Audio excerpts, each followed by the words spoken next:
Have you ever fallen in love? I have. Yes. Twice. We zijn op Lowlands en zoals je gewend bent van dit festival is er ook dit jaar weer een te gekke line-up. Want dit jaar staat niemand minder dan toch wel de popsensatie van het moment, Billie Eilish. En ik nog eventjes een paar minuten met haar kletsen. Thank you so much for your time. Thank you. We're gonna have like 10 minutes of quality time. Okay, yeah, we are. And I've like one thing. Whenever I choose an outfit for the beginning of the day, Yes. I also kind of like choose the person I want to be that day. Fire. Is that the same thing for you? It's kind of an attitude, so kinda. Yeah. It's more like, this is the outfit and this is the attitude. Yeah. You know? What's your attitude today? My attitude today is little, like lingerie Gucci. Yeah, in the rain, lingerie Gucci in the rain. And we were just talking about like you have like a hectic schedule. Yeah. What is a song or an artist right now that keeps you grounded and calm? Grounded and calm. Calm kind of makes me sad.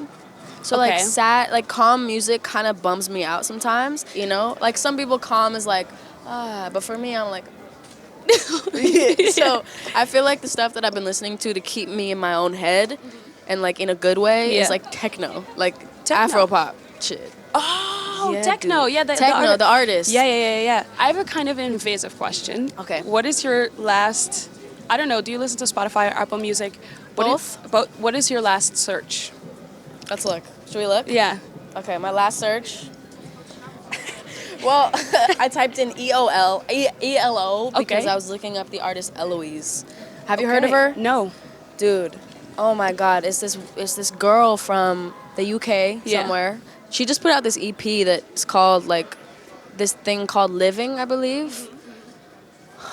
Good. It's the most beautiful thing. That, you know what? That's a project that does calm me down in a good way. And it doesn't make you And sad. it doesn't make me sad. Okay, I'll check It's like it a out. good. You know what that project sounds like to me? I don't know how she did it, but she somehow makes music that sounds like the way that falling in love feels. Have you ever fallen in love? I have. Yes. Twice. Yeah.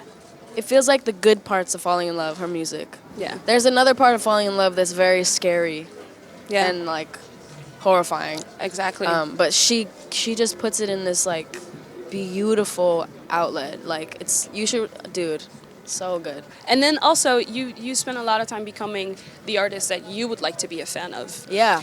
Is it harder for you to maintain that, to be that type of artist when your career's exploding this much? A little bit. Like I was just saying, I used to do shows and just like walk off stage into the audience and meet everyone, you know? And I can't do that anymore, which is normal, but it is like, it does make it harder to like be as connected to them as I want to be. Just because as much as there are amazing, precious, incredible fans that just want the best for you and just want to be happy with you and want you to be happy, there are people that are crazy, and not even fans, like people that are just out there to like, you know, Get you. grab you and get you. Yeah. And those are the people that are the reason that I can't go and meet everybody, you know, because you never know. I try my hardest though. It's still at every show, like I do meet and greets and stuff, and I try to be as close to everybody as possible. And I think your true fans will see that and they appreciate it. I mean, I hope they do. I think they understand. I hope so. Last week you published a beautiful version of I Love You that you did in the Greek. And in that song, there is a sentence, never been the type to let someone see right through. And it kind of like is about what you just mentioned, because how careful are you with disclosing personal details to people? I used to be so open. I'm still a very open person. Like I kind of will just, like if you ask me something, I'm gonna be honest with you. I'm not gonna. I don't bullshit.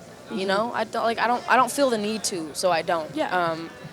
But, you know, I over time and lately, it's like you can't be trusted in anybody. So I don't know. I have like 2 people in my life that I trust. So you're careful. I'm careful. Yeah. That's a good way of putting it. I'm careful. Yeah. And then at 3FM, we just started playing All Good Girls Go to Hell. And that song features the lyric, "Man is such a fool, why are we saving him?" Facts. And I was just, who or what is that sense about?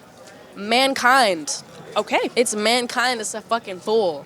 Why are we working so hard to save mankind when we should really be out here like saving the planet, saving the world, saving animals, you know? Because basically we're the virus of the world. We are literally the flu. Yeah.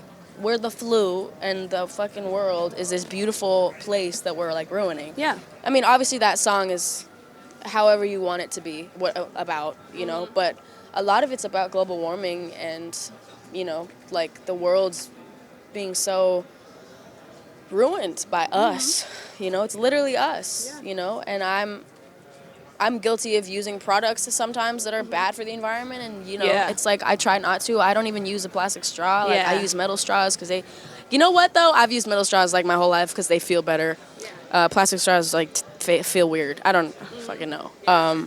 But like I've never been the type of person that like shoves my beliefs in people's faces ever in my life. I've never had meat in my life. I've always been a vegetarian, and like growing up, I never was like, don't eat that. You know? I don't give a fuck what you eat. Like, eat whatever you want. Yeah, and it sounds so cliche, but you have to start with yourself in order to... Yeah, you do. Yeah. And, like, you know, the people that are always like, I'm a vegan, in everyone's face, it's like, you're the reason people don't like vegans. I'm vegan. I'm not, like, out here, like, don't eat that because... Like, shut the fuck up. I don't eat it because I have my own reasons for not eating it, and I have my own beliefs, and I have my own feelings of...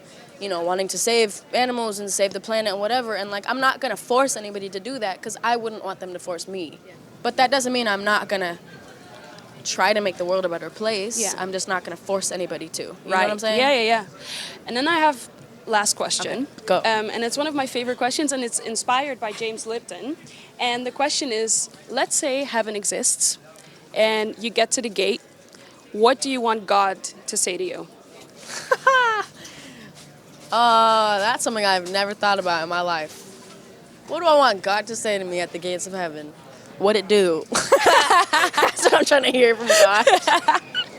That's a good one. What it do? I don't know. I don't want him to be too serious. If that dude exists and if heaven exists, like, I'm trying to have him be friendly and fun and... Yeah. Because I don't... Dude, heaven is probably miserable if he's this, like... That's so boring. That's like a weird school with like a really big, creepy, really powerful teacher. I don't want that. Yeah. That's why I didn't go to school. I didn't want that.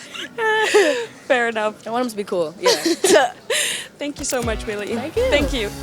Vergeet je niet te abonneren op het 3FM YouTube kanaal voor meer interviews, muziek en een heleboel andere leuke dingen.